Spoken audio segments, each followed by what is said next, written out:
I apologize before we begin that I'm losing my voice, but I appreciate your participation, your attendance here today, and we look forward to hearing from you. The Subcommittee on Emergency Preparedness, Response, and Communications will come to order. The subcommittee is meeting today to receive testimony on the state of first responder communications. I now recognize myself for an opening statement. I want to welcome all witnesses here this morning on an issue that is vital to our Homeland Security, the ability of our first responders to communicate. As noted in the 2006 National Interoperable Baseline Survey, there is a, quote, direct correlation between effective communications interoperability and first responders' ability to save lives, end quote. In my hometown of New York City, we know this all too well.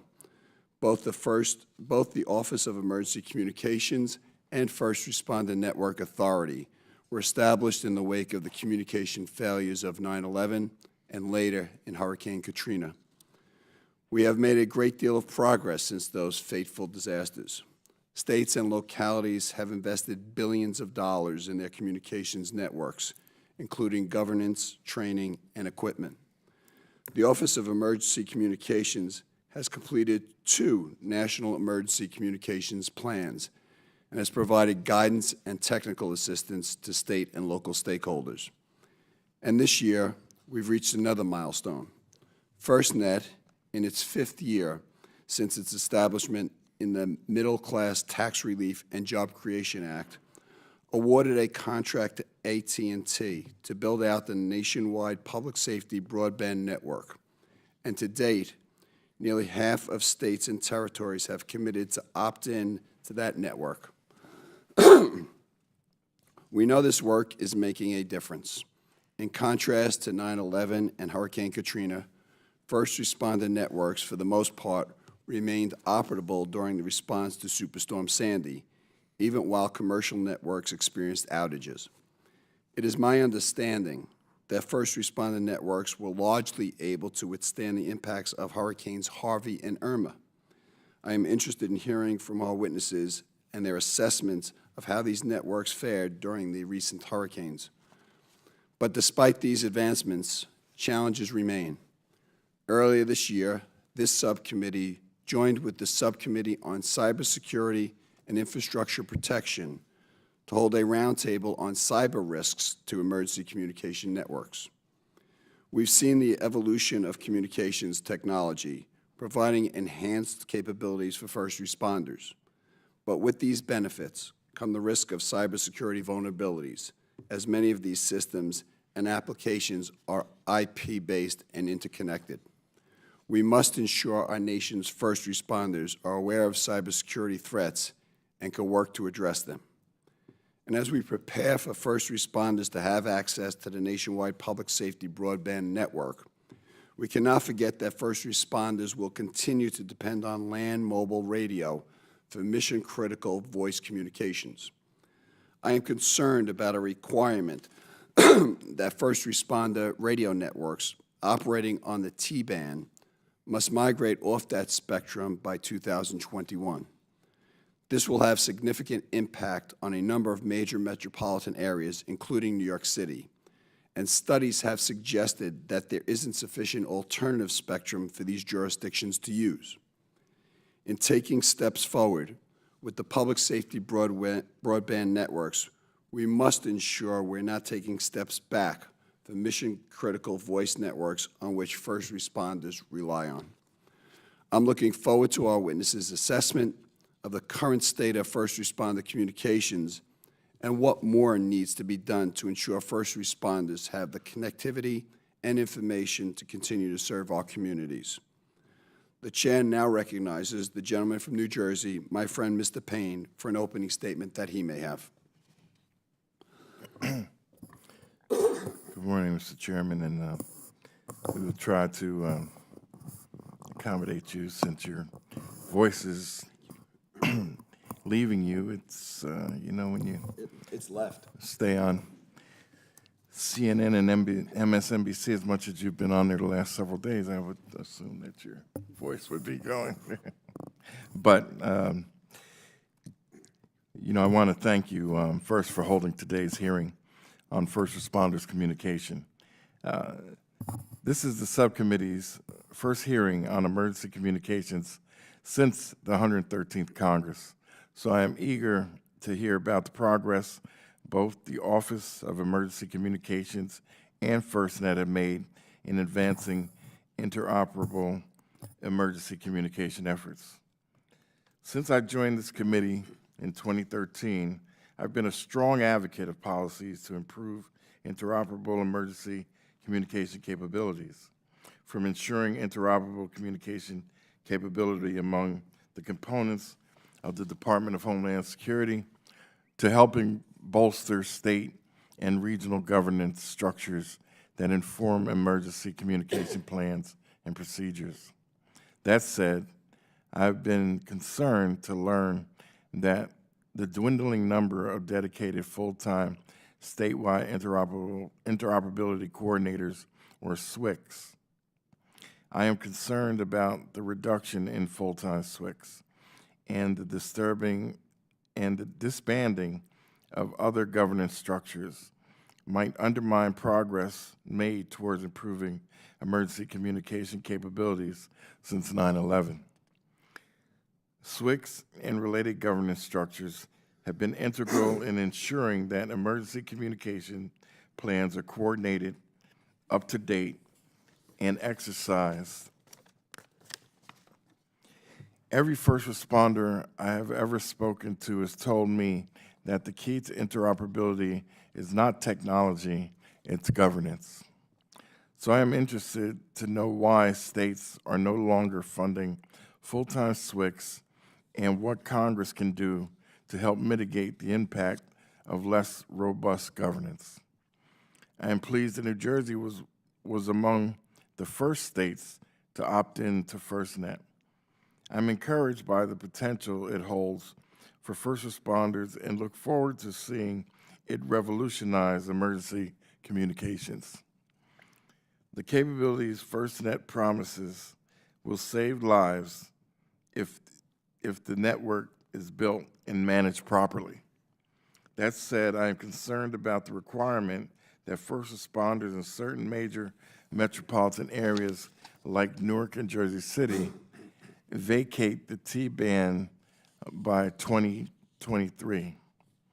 Unless Congress acts, first responders in my district will get kicked off of their spectrum and be forced to relocate.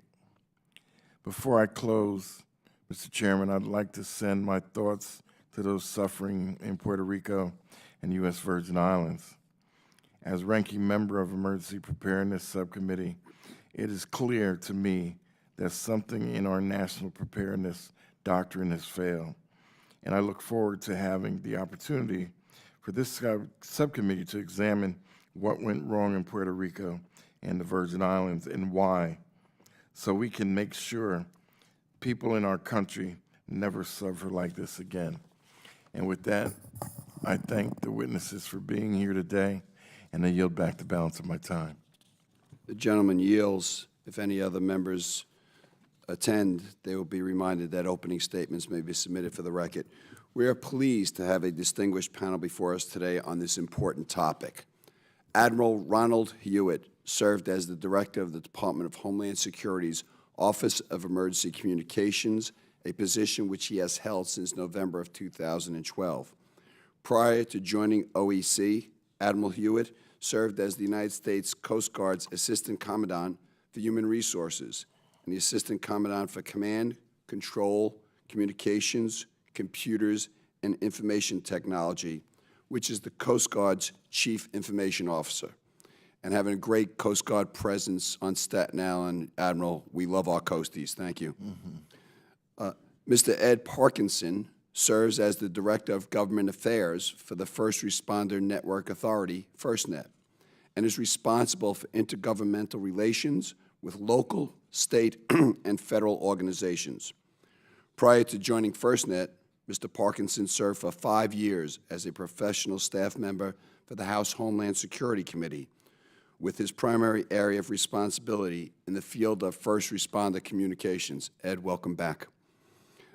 Mr. Mark Goldstein serves as a director of physical infrastructure issues at the Government Accountability Office, where he was responsible for GAO's work in the areas of government property and telecommunications. Prior to joining GAO, Mr. Goldstein held positions with the District of Columbia Financial Control Board, the Internal Revenue Service, and the Senate Committee on Homeland Security and Governmental Affairs. Welcome, Mr. Goldstein. The witnesses' full written statements will appear in the record, and now the Chair recognizes Admiral Hewitt for 5 minutes. Thank you, Chairman Donovan, Ranking Member Payne, and distinguished members of the subcommittee. It is a pleasure for me to be here today to provide you an overview of what the Office of Emergency Communications has done since our creation 10 years ago, and more specifically, within the last 3 years since our previous hearing, to improve emergency communications interoperability nationwide. Public safety communications is going through unprecedented change with the deployment of FirstNet's nationwide public safety broadband network, next generation 911, cellular alert and warning systems. To ensure all these systems work seamlessly together, we promulgated the 2014 National Emergency Communications Plan, which is the roadmap to ensuring interoperability.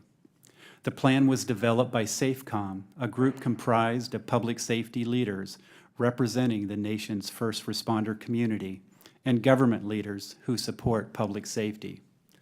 To implement the goals and objectives of the 2014 plan, we assist states and territories with developing and implementing their statewide communications interoperability plans, which are aligned to the national plan. It is essential that state and territory plans cover all public safety communication systems to ensure information seamlessly flows between them. But there have been obstacles in doing so. The majority of the statewide interoperability coordinators, which we refer to as SWICs, are responsible for just land mobile radio, and it has been difficult for them to develop governance structures that include state officials who are responsible for the other public safety communication systems. Additionally, we are seeing many SWICs being assigned multiple roles. To address these issues, we partnered with the National Governors Association, NGA, to conduct a policy academy last year on improving emergency communications interoperability in 5 states. Recommendations from the policy academy included empower SWIC to ensure close coordination with FirstNet point of contact and 911 administrator, reinvigorate an active governance body, revitalize the statewide communications interoperability plan, and engage state legislators to promote understanding and support of the plan. We will continue to work with NGA to help address the Policy Academy recommendations. We're also working with SAFECOM to upgrade the communications unit within the Incident Command System, which is the common way all responders organize and operate during an event or disaster. Currently, communications unit is responsible for radio interoperability, but we are updating it to include cellular, which will support FirstNet capabilities.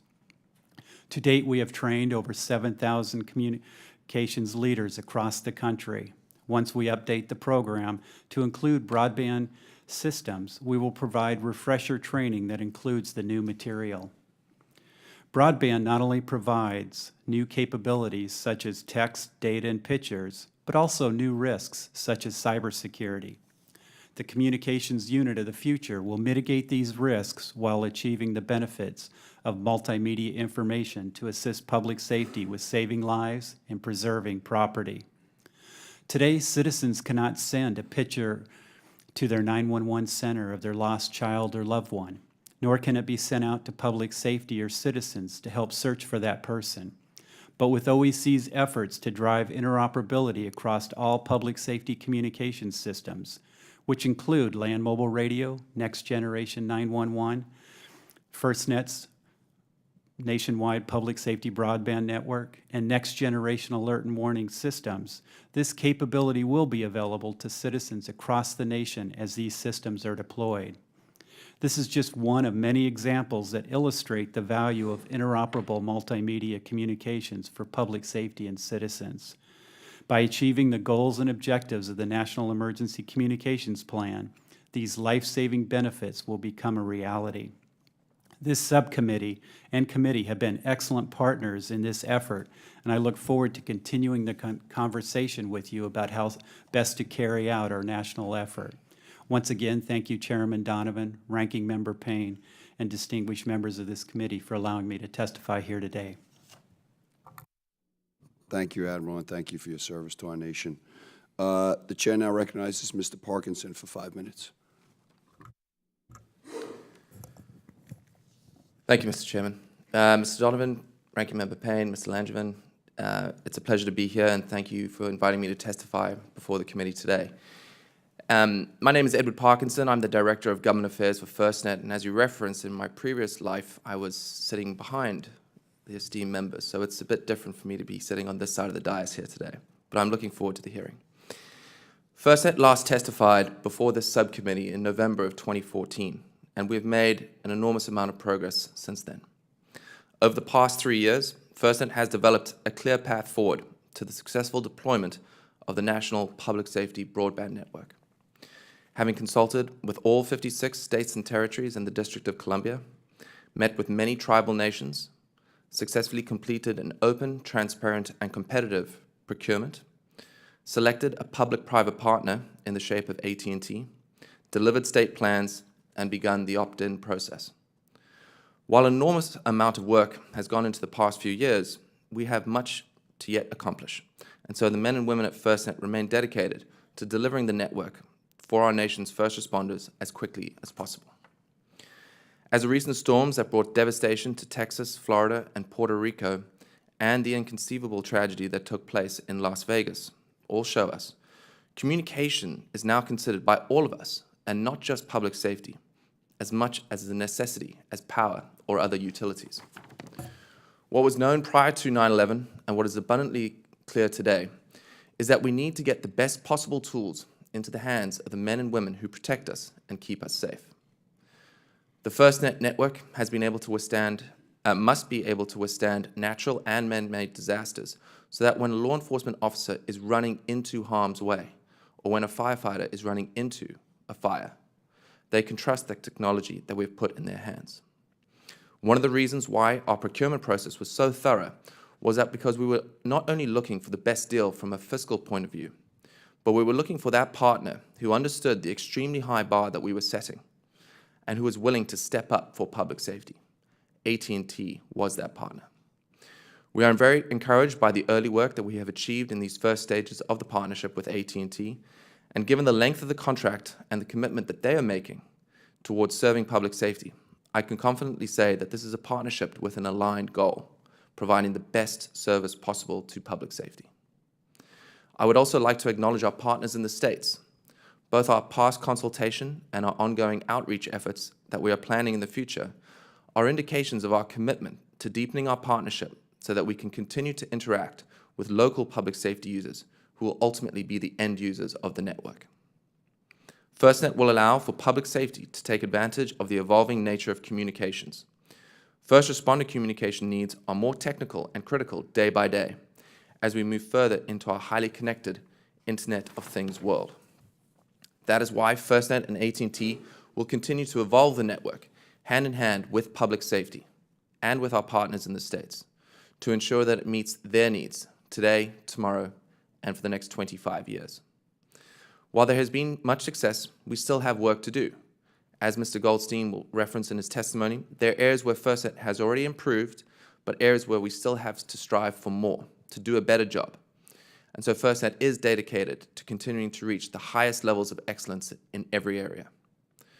Tribal consultation is also a key part of our planning. As part of FirstNet's commitment to engaging with the 567 federally recognized tribes, FirstNet has adopted a tribal consultation policy to ensure that tribal emergency responders are able to access the benefits of this nationwide system once we have opt-in from the governors. Ultimately, the most important action that FirstNet must take is to continue to work every day with the first responders and always listen to public safety. After all, this is their network. We are dedicated to delivering what Congress has challenged us to achieve, the delivery of a nationwide public safety broadband network, something that has never been done before, specific to public safety. It is fair to say that the hard things are hard, but we are up for the challenge, and so that I ask all of you here today that going forward to judge us by our record. So far, I can speak for all of us at FirstNet when I say we are proud of what we have achieved, but we also know that we have much to go. Thank you again for your support, and I look forward to answering any questions you might have. Thank you, Mr. Parkinson. The chair now recognizes Mr. Goldstein for 5 minutes. Thank you, Chairman Donovan, Ranking Member Payne, and members of the subcommittee. Thank you for the opportunity to discuss our June 2017 report on FirstNet. We have previously reported and testified on FirstNet, most recently testifying in July 2017 on our latest report during a hearing held by the Senate Commerce Committee. My remarks today are based on our June 2017 report, which examined FirstNet's effort to establish and finance the network, described stakeholder views on network reliability, security, and interoperability challenges, and assessed FirstNet's plan to oversee the deployment of the network by its network contractor. In our report, we recommended that FirstNet fully explore tribal stakeholder concerns and assess its long-term staffing needs. FirstNet agreed with these recommendations, and in September 2017 reported to us on actions it has taken to implement them, which we are now in the process of reviewing. Among our findings in the report are the following. First, that FirstNet has conducted key efforts to establish the network, namely releasing the request for proposal for the network and awarding the network contract to AT&T. As a contractor, AT&T will be responsible for the overall design, development, production, operation, and evolution of the network. Additionally, FirstNet consulted with state and local, federal, and tribal stakeholders. State officials GAO contacted were generally satisfied with FirstNet's effort to engage them. However, tribal stakeholders GAO contacted expressed concern that FirstNet has not fully engaged in effective communication with tribes, noting that individuals with firsthand knowledge of tribes' experiences are not able to represent tribal views directly. As a result of our report, FirstNet now intends to fully explore tribal stakeholders' concerns, for example, by adopting an organization-wide tribal consultation policy, as Mr. Parkinson referenced. Second, according to stakeholders GAO contacted, FirstNet faces various challenges to ensure the network's reliability, its security, and interoperability. For example, stakeholders raised concerns related to providing coverage to rural areas in buildings or underground, ensuring the network's overall resiliency and cybersecurity, and managing frameworks for user identity, credentialing of users, and access management and prioritization of users on the network. FirstNet has taken actions to address these challenges, such as by opening a test lab to test public safety devices and applications before deploying them on the network. The majority of stakeholders GAO contacted were satisfied with FirstNet's efforts, but many noted that much uncertainty remains about how the network will be implemented and about its overall viability. For example, substantial unknowns remain regarding how many public safety users will adopt the network, the extent to which AT&T will be successful in monetizing the spectrum to retain revenue from the network's commercial users, and the extent to which this revenue will be sufficient or appropriate in relation to the capital needed to build, operate, and maintain the network. Third, FirstNet established offices to oversee AT&T, develop policies and procedures to guide contract administration, including management and oversight, and is receiving assistance from another federal agency with contract administration experience, although FirstNet plans to assume full responsibility in the future. For example, FirstNet established the Network Program Office to oversee AT&T's performance and facilitate quality assurance of contract deliverables. Although this office will perform essential contract administration functions, we found FirstNet lacked reasonable assurance that it will have sufficient resources to handle increases in its responsibilities over time. Planning for and assigning adequate resources, including people, and assessing resource needs is a key practice for planning and executing effective contract oversight. As a result of our report, FirstNet intends to perform a long-term staffing assessment for the Network Program Office so that it can be in a better position to respond to staffing changes and risks as it assumes full responsibility of contract administration.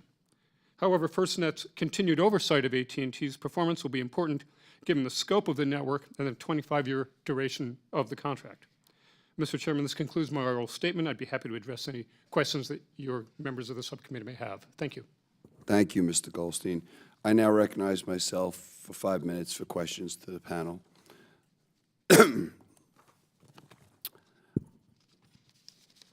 Admiral, Mr. Parkinson, here is the legislation that established FirstNet requires that auctioning the T-band spectrum and requires first responders use the network to be clear of that network by 2021.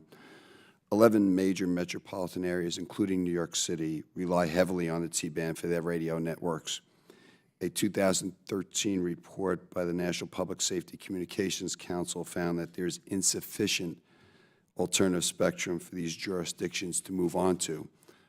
Do you share my concern about the T-band the give back requirement and the impact it could have on major responding operators in major cities like New York?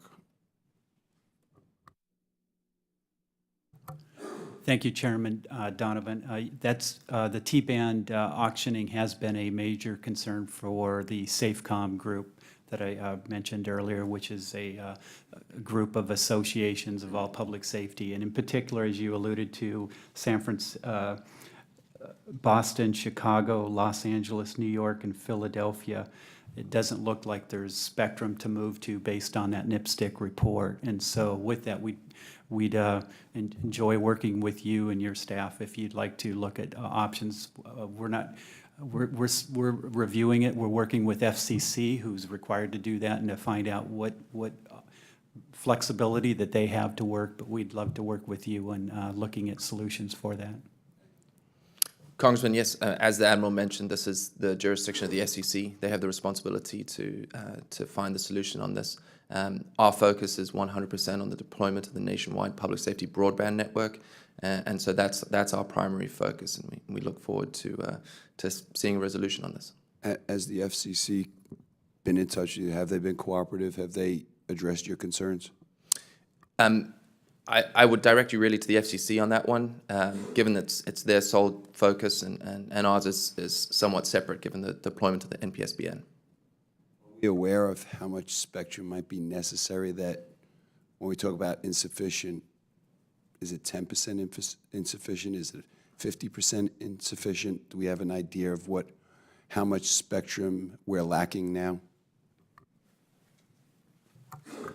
From the study, the T-band was 470 to 512 megahertz, and there is not spectrum in those 5 major urban areas to move that to, and the majority of the traffic, especially in New York in your district, is all on the T-band. Thank you. We've seen many, I guess this is for the Admiral, we've seen many technological developments in the area of emergency communications that make it easier and more efficient for first responders to communicate. However, with these advancements can come cybersecurity risks, something that this subcommittee has discussed in a roundtable, as I mentioned in my opening remarks. How is OEC working with the stakeholders to raise awareness about and how to address cyber risks for first responder communication networks? Excuse me. Thank you, Chairman Donovan. We've been working for the last 4 years with public safety through SAFECOM to educate them on the cyber risks that are out there. We have a program called Captain, which is our cybersecurity and physical risk assessment of IP networks, and also we've developed a bunch of best practices for mobile application development to help address those issues, because as they move into IP, it comes with a lot more capability, but cybersecurity is going to be a huge risk. So just educating them now, getting them ready, so as FirstNet deploys, they'll be able to make sure they keep a secure network. Admiral, is there a system in which if they see either intrusions or attempts, that they could share that information to their colleagues in other cities so they could be made aware of if an attempt is made in New York, that we can inform our colleagues in San Francisco to be aware of this? Yes, sir. As part of the Cybersecurity Act, that the NCIC was involved, the National Cybersecurity and Communications Integration Center is the reporting place for all SWCs can report any cyber incidents to them, and they can that then gets disseminated out through that means. My time has expired. Chair recognizes my colleague from New Jersey, the ranking member, Mr. Payne. Thank you, Mr. Chairman. Let's see. Admiral Hewitt, in your testimony, you talked about the declining numbers of dedicated full-time SWCs and less active state interoperability governing bands. As I observed in my opening statement, governance is critical to interoperability. Why has there been such a decline in dedicated SWCs and governance structures, and what effect will it have on interoperability? Thank you, Ranking Member Payne. And with the number of SWCs, full-time SWCs, as you alluded to in your opening statements, it's down to 12 now. We were at a high of 44, and even though under the Homeland Security Grant Program, it is a allowable cost, what we are seeing, since we don't have that dedicated grant, we used to have an interoperable emergency communications grant program, and when that was from 2008 to 2010, we went from a handful of SWCs to 44. Similarly, Department of Commerce in 2013, with the advent of FirstNet, NTIA did a state and local interoperability grant program, and the number of SPOCs went from 0 to 56. So when you do have dedicated grants, that has definitely been a benefit. So we are working with FEMA grants program, Tom Donato, the director over there, to look at what are the possibilities that we can do to help change that around. So those grants aren't available to states anymore? Well, the IACGP went away in 2010, sir. In 2010, okay. Yes, sir.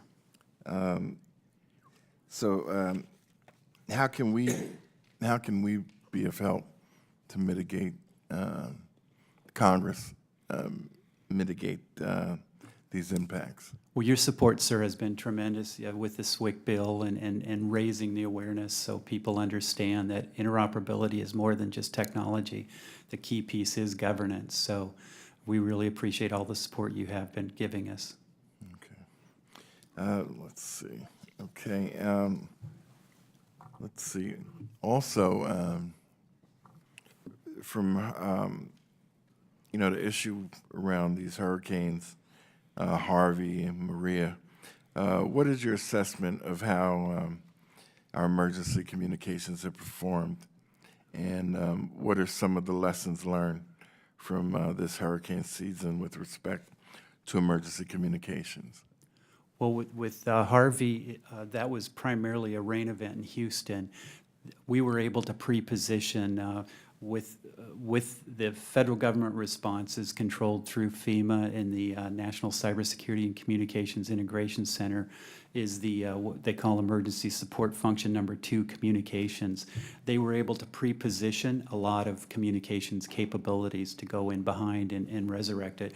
Plus, they coordinate, FCC gets reports through the disaster information system on carrier issues, and they coordinate the restoration from that. And it actually went very well for Harvey, and when Irma came through Florida, the same thing, we were able to pre-position.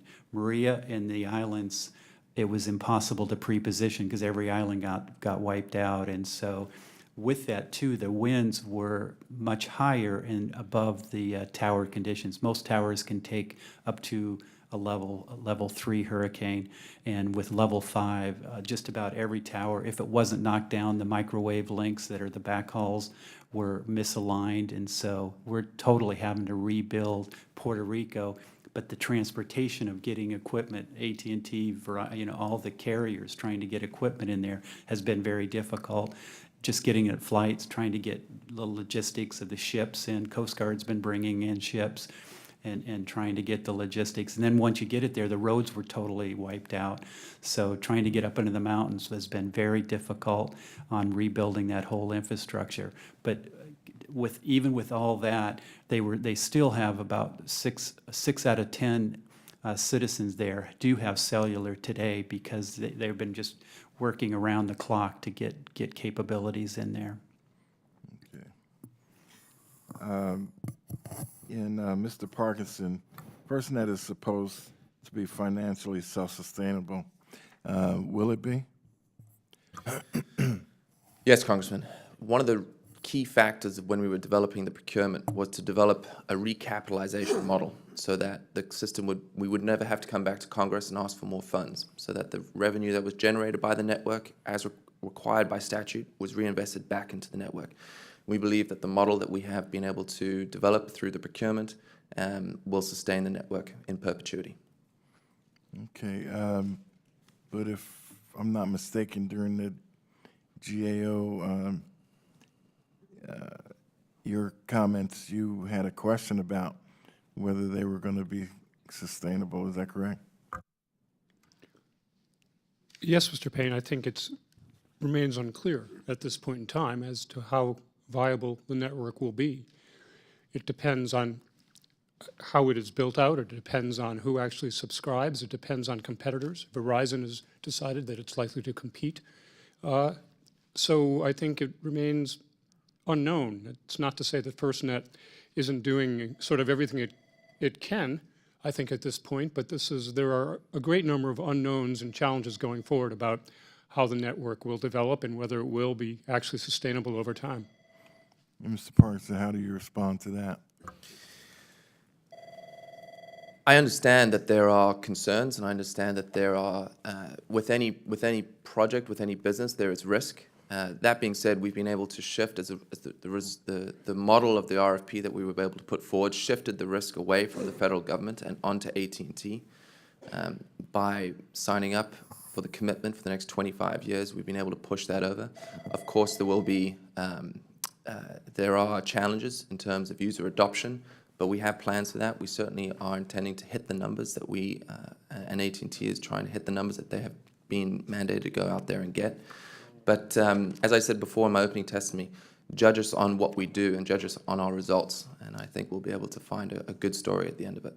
Okay, thank you. And Mr. Chairman, I apologize for going over. I yield back.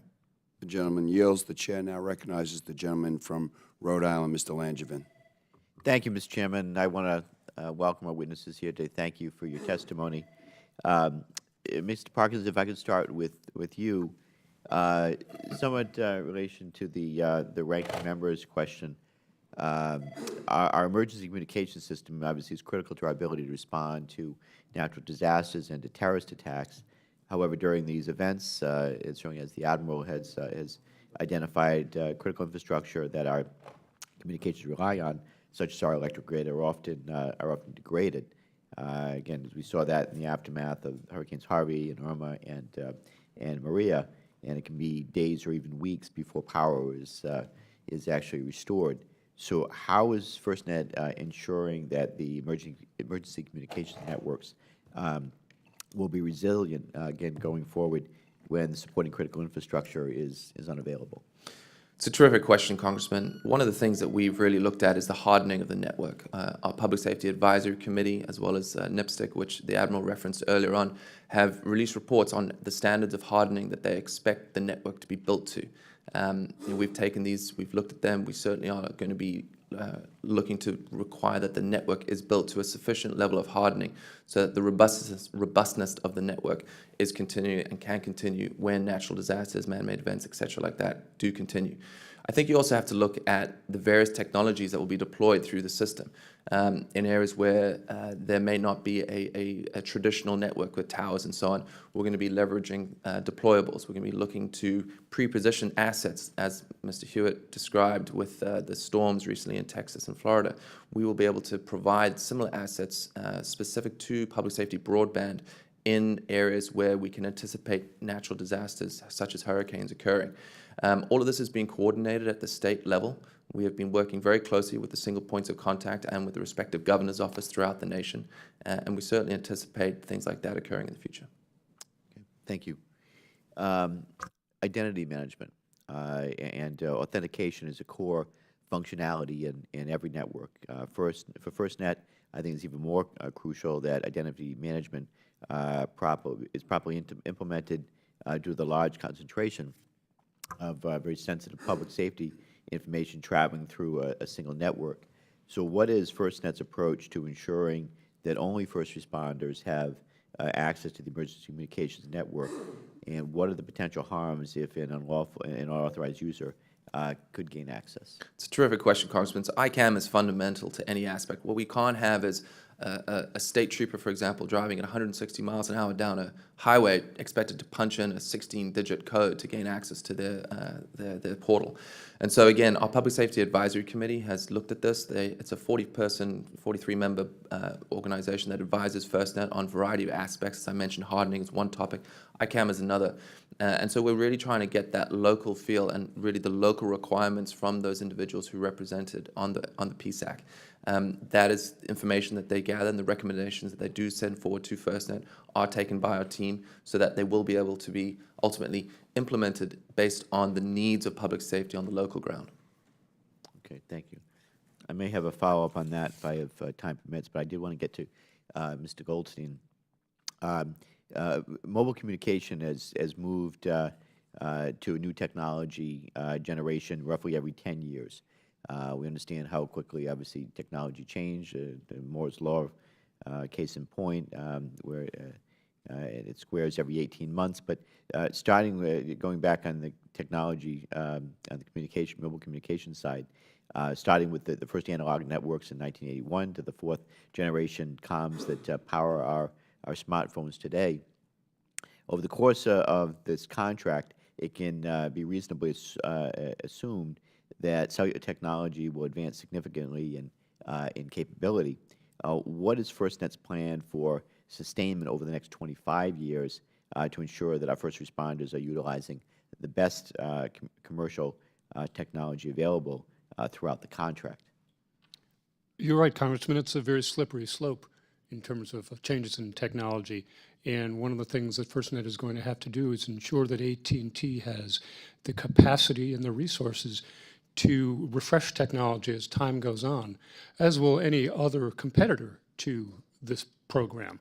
So it's we don't always know what we don't know, but their contracting operations and their network program office is going to have to be able to take responsibility to ensure that AT&T is providing the best possible services and technology, because at the end of the day, if they don't, subscribers can walk. They can go elsewhere, and the network won't be successful if other competitors are able to offer better services. So it's in their best interest as well to try and do that.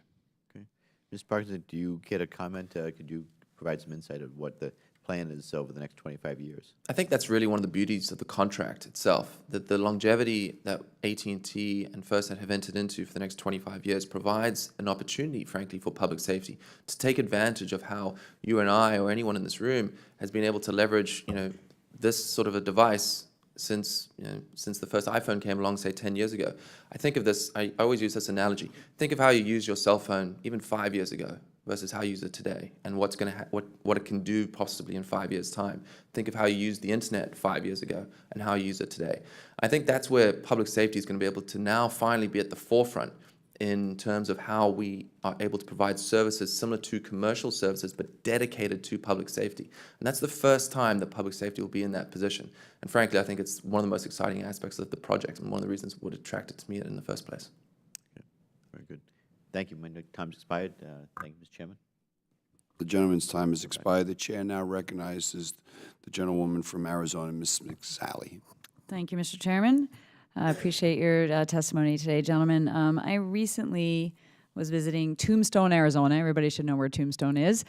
And a very small community. And as I was visiting with the marshal there, one of the challenges that they have as a very small law enforcement agency on the border is interoperability with the other agencies around them, the sheriffs, the Border Patrol.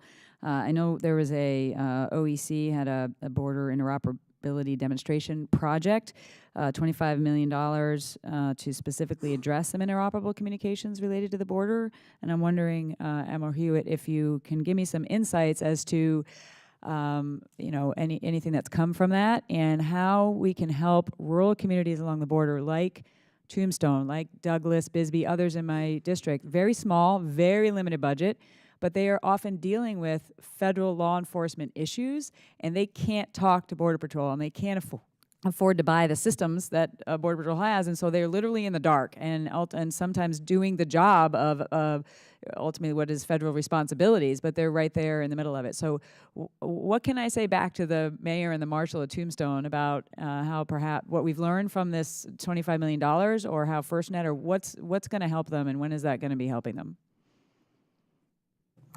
Well, thank you, ma'am. And with the border interoperability demonstration project, BIDP, as you alluded to, that was a $25 million grant program that expired a few years ago. But Yuma was a great recipient of that. And with the $4 million that they did receive, they were able to take their regional communications system from about 4 agencies to over 45 that included 5 tribes.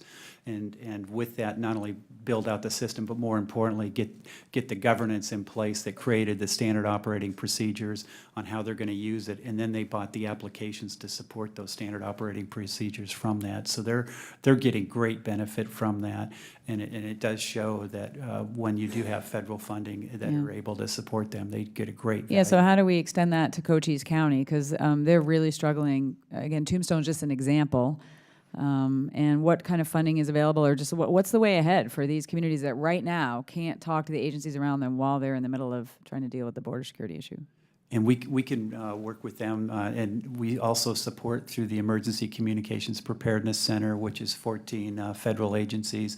Of those, several of them do provide grants, and we can find out if any of them are available to support them. But is the vision that they will be able to afford subscribing to FirstNet, and that FirstNet is going to be their solution? And is that really going to be affordable to little towns with very limited resources like this? One of the biggest problems we have, Congresswoman, is exactly that, budgetary issues. And if you think of this, volunteer firefighters make up 70% of the firefighters in this country. They often hold cake sales just to fund their things. So one of the programs that we've developed at FirstNet is a BYOD, bring your own device. So that with regards to Congressman Lengervin's question regarding ICAM, make sure that those individuals who are public safety individuals can be credentialed with their own personal device and then can gain access to the public safety aspects of FirstNet. So I think that provides, frankly, a really strong opportunity. One other part of that, I think, too, is the coverage aspects that rural communities face when it comes to broadband. And obviously not just to public safety broadband. There are requirements in our statute and requirements in the contract with AT&T that there are rural milestones, and this is in the law too, that have to be built out. And so we've been working with the governor's office in Arizona. We've been working with the single point of contact and the SEIC, that's the governance body within Arizona, to ensure that the needs of local public safety are addressed within the state plan. Great, thanks. Admiral Hewitt, I know we're talking a lot about what FirstNet can bring and cross jurisdictions for emergency communications, but there was a report out last year, I apologize, I don't know if it was GAO or OIG, that talked about some of the challenges within the Department of Homeland Security of, CBP, different, Border Patrol not being able to talk to OFO, and how that really was potentially endangering lives, and they're having to embed people in the other organizations in order to make up for it.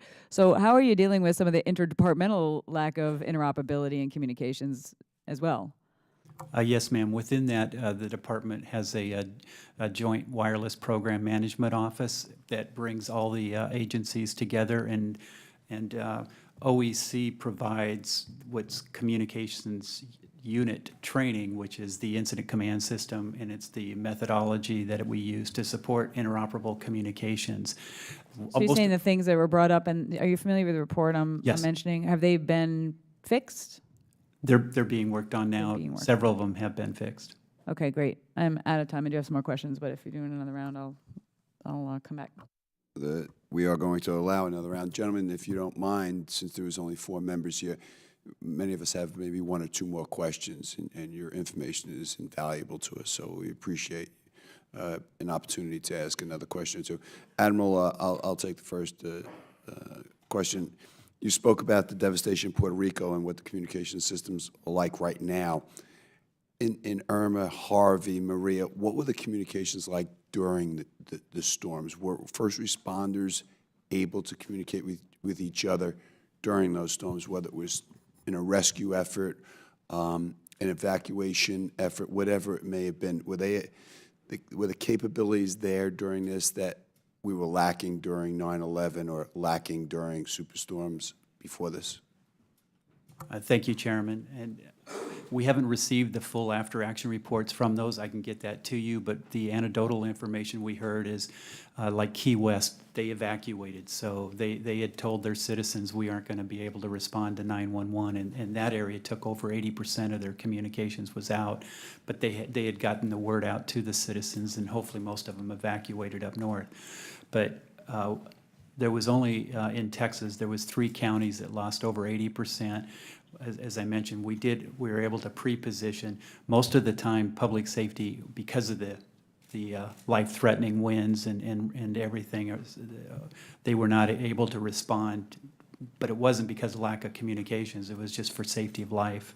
And so after the storm, there was outages. We did pre-position equipment, and we did try to get things back up as quickly as possible. We're still waiting for an assessment of whether first responders were able to communicate with one another during the actual storms. We're still waiting for that. Yes, sir. With land mobile radio, you can actually do direct mode, and so you can, even if the tower's down, you can actually communicate with each other, and there was a lot of that going on.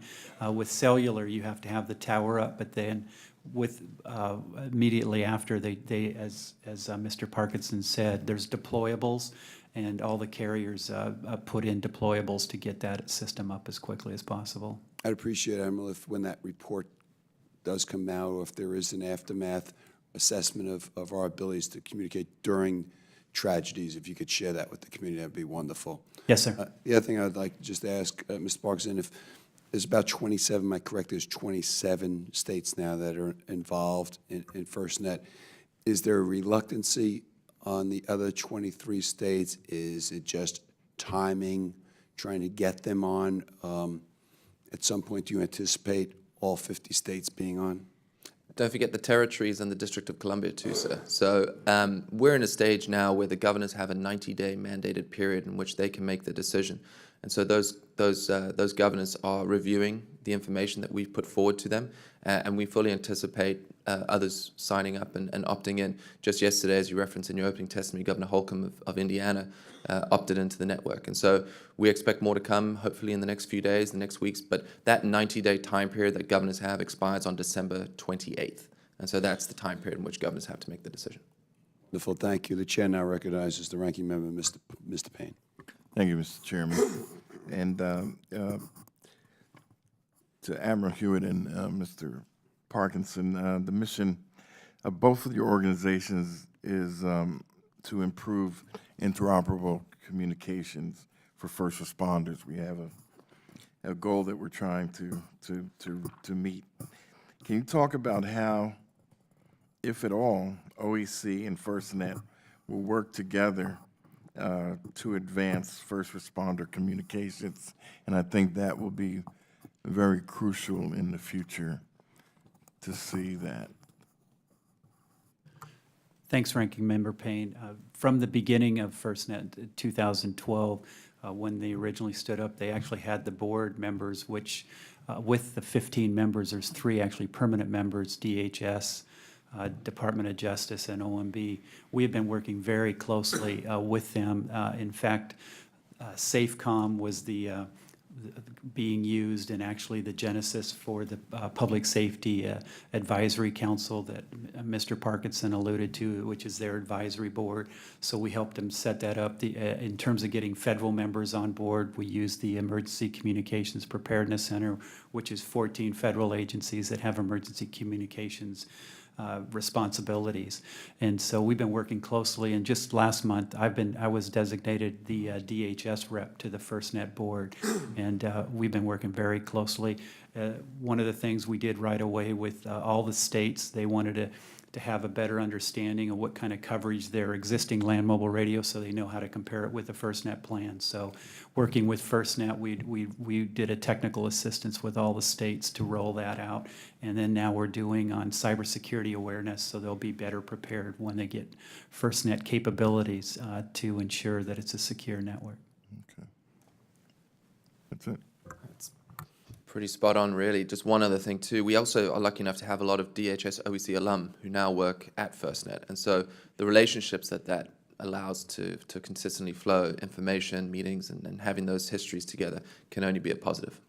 Excellent. Well, that's very good to hear. And with that, Mr. Chairman, I'll yield back.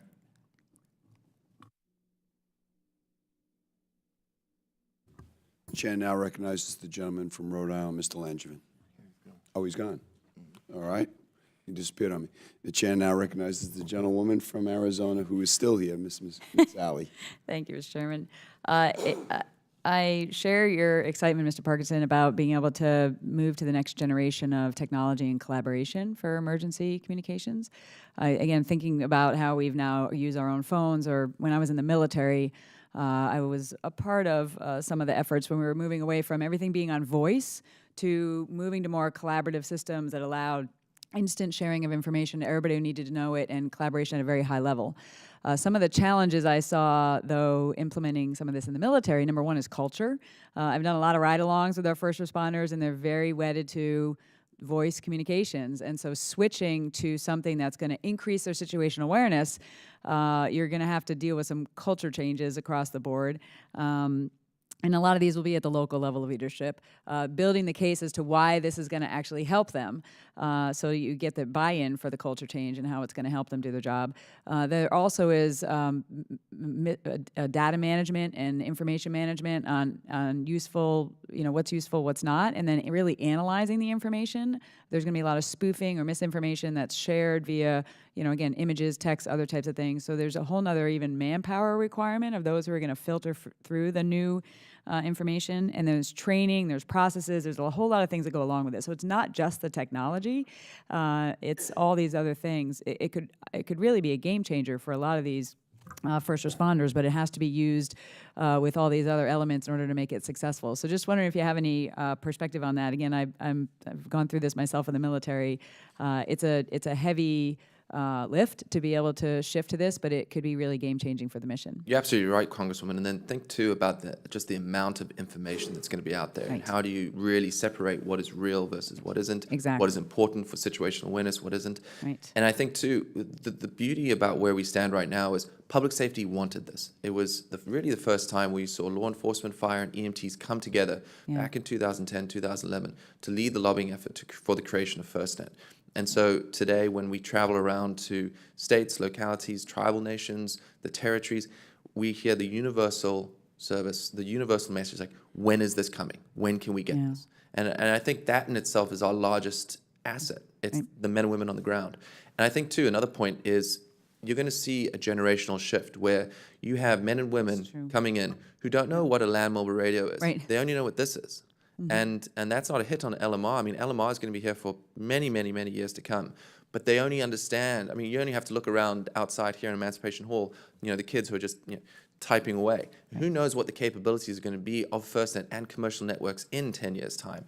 And so I think it's going to be crucial that we get not only the buy-in, but really it's that fundamental local level of understanding what are the needs of public safety and how can we tailor the network specific to those needs. That's going to be the differentiator. Yeah, and sorting out, again, as you said, what's useful, what's not, what's spoofing, because there's elements of that as well. And is there an element where the public can also share information? I'll just, this morning I actually was dealing with calling in something that didn't seem right that I saw. I won't go through all the details, but I had a picture that I took of what didn't look quite right, and by the time I got to the right jurisdiction, I said, I have a picture to send you. Where do I send it to? And they literally said they didn't have the capacity to get that from me. I was just like, I couldn't believe it. In 2017, why we don't have the ability for someone to share something quickly. So is there an ability for the public to participate? And then obviously you got to filter that out because you'll have all sorts of even bad actors, but misinformation that would be. In February next year, it's going to be the 50 years since the first 911 call from Alabama. And it's pretty interesting that here we are still today, and really the way we all use 911 is picking up the phone and dialing. NG 911, Next Generation 911, is coming. And while FirstNet's focus is the deployment of the NPSBN, we are certainly talking to those associations, those groups out there, NINA, APCO, and others, whose roles and responsibilities are going to be for the deployment of NG 911.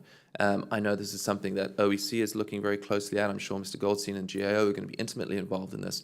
But NG 911 is really the answer you're looking for. So that would be the tool, is through the 911 Next Generation. Okay. As that comes, yes. Got it. Okay, thanks. One last quick question. If a state opts out, sorry if somebody asked this already, if a state opts out and they're developing their own system, how is that going to work if there's some sort of cross-state crisis? Sure. So a really important part of the goals of the network is it's for the nation. It's not, we can't have islands of no service, states of no service. And so the law is quite clear that there is a process that any opt-out state, if they so wish to go down that path, and is their right to do that if they so want to, that they have to fulfill certain obligations. They have to enter into a procurement process, select a vendor, go to the NTIA, go to the FCC, negotiate what's called a spectrum lease agreement with FirstNet. And so that information has been well known to the states. They have a lot of information how to do it. And that process could take up to, we believe, 2 years. So it's quite a cumbersome process. Certainly lays a large financial obligation onto a state.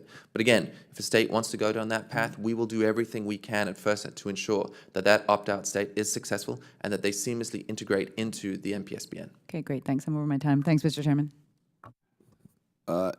Gentlemen, just in the last minute that we have left, is there anything that we haven't hit on that wasn't in your opening statements, that maybe some of our questions stimulated, that you would like to have? We covered everything with our intelligent questions that we've asked you. I opening myself up here, but I think the main thing, Congressman, going forward is FirstNet is the art of the possible right now.